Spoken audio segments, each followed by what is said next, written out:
అతిపెద్ద గిరిజన జాతర మేడారం సమ్మక్క సారలమ్మ జాతర.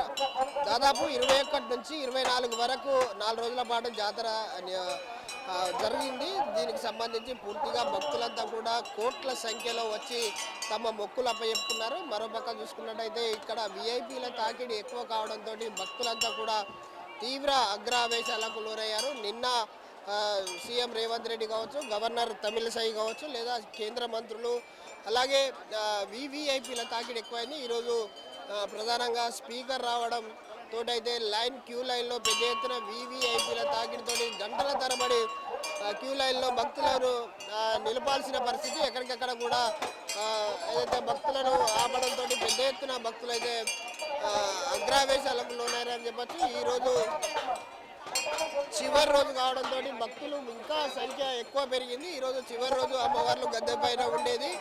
మరి సాయంకాలానికి ఇక్కడ నుంచి గద్దెల నుంచి సమ్మక్క, సారలమ్మ, పగిడిద్దరాజు, గోవిందరాజులు అందరూ కూడా మళ్ళీ తిరిగి జనంలోకి వచ్చినటువంటి వనదేవతలంతా కూడా మళ్ళా జనం నుంచి వనంలోకి వెళ్ళబోయే టైం అయితే ఆసన్నమైందని చెప్పచ్చు. ఇప్పటికే ఇది చివరి రోజు కావడంతో ఎక్కువ భక్తులు రావడం. మరొక పక్క చూసుకున్నట్టయితే ఈరోజు శనివారం ఏదైతే మాఘ శుద్ధ పౌర్ణమి రోజు జరిగే అటువంటి జాతరకు సంబంధించి ఈరోజు కంపల్సరీ మొక్కులు అప్పచెప్పుకోవాలి. అమ్మవారికి మొక్కులు అప్పచెప్పుకుంటే కానీ తమ కోరిన కోరికలు తీరవని చెప్పేసి అయితే భక్తులు అధిక సంఖ్యలో రావడం జరిగింది. ఈరోజు చివరి రోజు భక్తుల సంఖ్య కూడా బాగా పెరిగిందని చెప్పచ్చు. మరోపక్క చూసుకున్నట్టయితే నిన్న అర్ధరాత్రి దాదాపు ఆర్టీసీలో ఉన్నటువంటి ప్రయాణికులంతా కూడా తిరుగు ప్రయాణం దర్శనాలు అయిన వెంటనే తిరుగు ప్రయాణం చేసిన వాళ్ళంతా కూడా దాదాపు 4 గంటల పాటు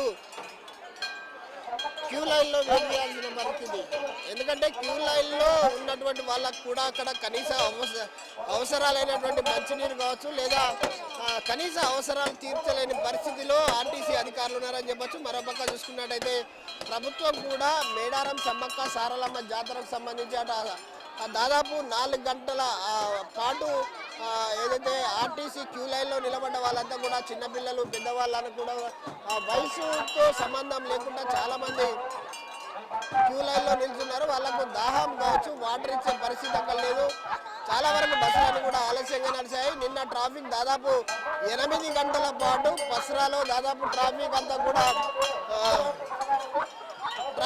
కూడా ఆగడం జరిగింది. అంతా కూడా నిన్న సాయంత్రం 11 గంటలకు బస్సు ఎక్కిన వాళ్ళంతా కూడా ఎక్కారు. మనం చూడొచ్చు, ఒక భక్తురాలకి అమ్మవారు వచ్చింది. అమ్మవారు వచ్చిన తల్లి ఏం చెప్పిందమ్మా? ఏం చెప్పింది తల్లి? అమ్మవారు ఏం చెప్పింది? అంతా ఆనందంగా ఉంది, కండుల పండుగ ఉంది, అంత మంచిగా అనిపిస్తుంది. చాలా చాలా ఆనందంగా ఉంది. అమ్మవారిని దర్శించుకున్నావు, చాలా సంతోషంగా ఉన్నావా? ఈరోజే ఫస్ట్ ఇక్కడ నుంచి వచ్చారు.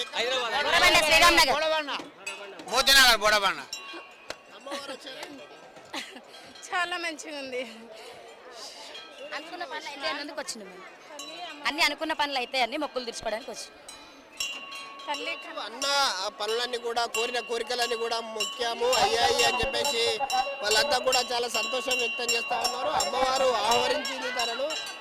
గుడిలోకి రాగానే అమ్మవారు ఆహ్వానించినట్టు తనకు పూనకం వచ్చింది. పూనకం రాగానే తను కోరిన కోరికలు తీరుతాయనేది ఒక గట్టి నమ్మకంతో అయితే తనుంది. ఇప్పటికే అక్కడ అధికార యంత్రాంగం పూర్తిగా ఏర్పాట్లు చేసినప్పటికీ కూడా భక్తులకు మాత్రం వివిఐపీల తాకిడి అయితే పెరిగిందనొచ్చు. ఎందుకంటే ప్రజాప్రభుత్వం అని చెప్పుకునే ఈ ప్రభుత్వంలో ప్రజలకు ఫస్ట్ ప్రియారిటీ ఇవ్వకుండా వివిఐపీల కోసం చాలా గంటల తరబడి క్యూ లైన్లో నిలబడడం, వాళ్ళంతా కూడా భక్తులంతా కూడా తీవ్ర నిరాశకు లోనయ్యారు. చాలా గంటల పాటు నిలబడడంతో పాటు అలాగే ఆర్టీసీ బస్ స్టాండ్లో కూడా గంటల తరబడి బస్సుల కోసం వెయిట్ చేసిన పరిస్థితి. అలాగే మళ్ళొకసారి చూసుకున్నట్టయితే రాత్రి ఎక్కడైతే ట్రాఫిక్ కూడా అంతరాయమైంది. పెద్ద ఎత్తున కొన్ని కిలోమీటర్ల మేర వాహనాలని కూడా ఎక్కడెక్కడ నిలిచిపోయి దాదాపు 8 గంటల పాటు కదలలేని పరిస్థితిలో రోడ్ అంతా కూడా జామ్ అయిందని చెప్పచ్చు. ఇప్పటికే దాదాపు 1,50,00,000లకు పైగా ఇప్పటికే భక్తులంతా కూడా మొక్కులపై చెప్పుకున్నారు. మరి కొద్ది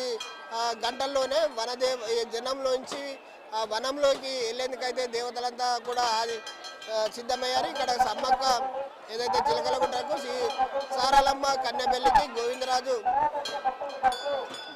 కొండాయికి పైగిద్దరాజు ఏదైతే పునుగోళ్లకు వెళ్లేందుకైతే సిద్ధమవుతున్నారో మనం చూడొచ్చు. మరికొద్ది సేపట్లోనే ఈ కార్యక్రమం అంతా కూడా ఇక్కడ ఉన్నటువంటి పూజారులంతా నిర్వహించేందుకు సిద్ధమవుతున్నారు. కాబట్టి భక్తుల తాకిడైతే బాగా పెరిగింది. ఈరోజు చివరి రోజు అమ్మవార్లంతా కూడా గద్దె పైన ఉంటారు కాబట్టి మొక్కులు అప్పజెప్పుకోవాలని చెప్పేసి చాలా మంది భక్తులు ఇవాళ రావడం జరిగింది. తమ మొక్కులను కూడా అప్పజెప్పుకోవడం జరుగుతూ ఉంది. కెమెరామెన్ రాజుతో విజయసాగర్, RTV న్యూస్, మేడారం. మరిన్ని వీడియోస్ కోసం ఛానల్ ని సబ్స్క్రైబ్ చేయండి. లేటెస్ట్ అప్డేట్స్ కోసం వాట్సాప్ ఛానల్ ని ఫాలో చేయండి.